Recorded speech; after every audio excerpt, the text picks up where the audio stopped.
Captain Jareth Cole never expected to find anyone alive on a derelict mining moon, let alone a young alien girl trembling in the cold shadows of the abandoned docking bay. She was thin, dressed in rags that barely covered her strange, iridescent skin, and her wide, golden eyes darted around like a cornered animal. He stood in the doorway of his ship, hesitating. He had his own problems, a half-maintained freighter, debts up to his neck, and most importantly, a 7-year-old daughter asleep in a cabin down the hall. Bringing a stranger aboard, especially one of an unknown species, was a risk. But then she spoke, voice barely a whisper, in perfect standard tongue. "Please don't leave me here." Jareth cursed under his breath. He had been ready to take off, forget this rock ever existed. But something about the way her voice cracked, the desperation in it, hit him harder than he expected. Maybe because he saw his own daughter's face in hers, not in features, but in the raw vulnerability of a child abandoned. "Fine," he muttered, "just for the night." The alien girl sat curled up on the edge of a bunk in the guest cabin, clutching the blanket he'd given her. Her eyes scanned everything, the metal walls, the humming lights, even him, with awareness that made Jareth's chest tighten. "What's your name, kid?" he asked, leaning against the doorway. She hesitated, then whispered, "Lyra." "That's nice. I'm Jareth. This ship's called the Wayfarer. And," he gestured vaguely down the hall, "my daughter, Nia, is asleep in the next cabin. So no sudden moves, all right?" Lyra just nodded.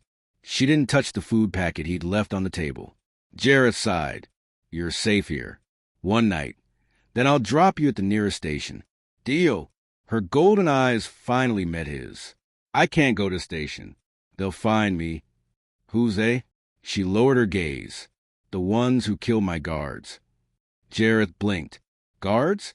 What kind of kid had guards?" Before he could ask, a small voice piped up from behind him. "Daddy?"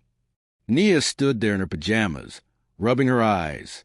When she noticed Lyra, she froze, then grinned. "Is she going to stay with us?"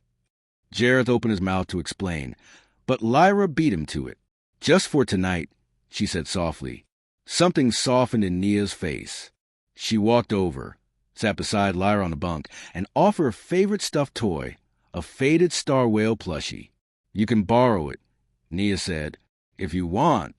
Lyra's lip trembled as she accepted it, clutching it to her chest. Jareth turned away before either girl could see the unexpected sting in his eyes. Hours later, after Nia had gone back to bed, Jareth sat in the cockpit, staring at the dark void outside.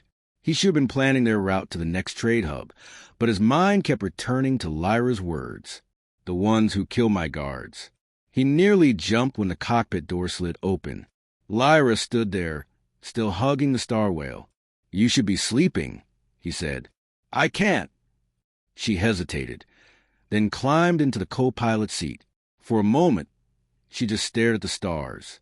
Then she said, "I shouldn't have told you my name." "Why not?" "Because if they catch you with me, they'll kill you too." Jareth frowned. "Kid, who exactly are you?" She looked at him with eyes far too old for her small frame. "My father is Emperor Valen of the Thalari Dominion. Or was. I don't know if he's alive." Jareth's blood ran cold. The Thalari were one of the most powerful empires in the galaxy. And if what she said was true, the little girl in his ship wasn't just a runaway. She was a missing royal. The kind entire fleets would burn planets to recover. He ran a hand over his face. "Great. Just great." Lyra watched him silently. "You're going to leave me, aren't you?" He should. He absolutely should. Taking her with him could get Nia killed. But when he looked at Lyra, really looked, he didn't see an emperor's daughter. He saw a scared kid who had lost everything. "No," he said finally, "I'm not leaving you." Her eyes widened. "Why?" "Because I made a promise to myself a long time ago," he said, voice low. "No kid gets left behind. Not on my watch." For the first time, Lyra smiled. It was small, hesitant, but real. The next morning, Jareth plotted a new course.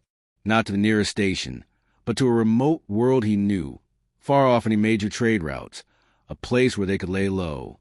He'd figure out what to do after that. As the Wayfarer lifted off the mining moon, Nia sat beside Lyra in the cockpit, explaining the constellations in her own childish way. Lyra listened intently, clutching the star whale. Jarrett glanced at them and felt something stir in his chest. Hope, maybe, or resolve. They had no idea what dangers lay ahead. But for now, in the quiet hum of the ship, he let himself believe they might just make it.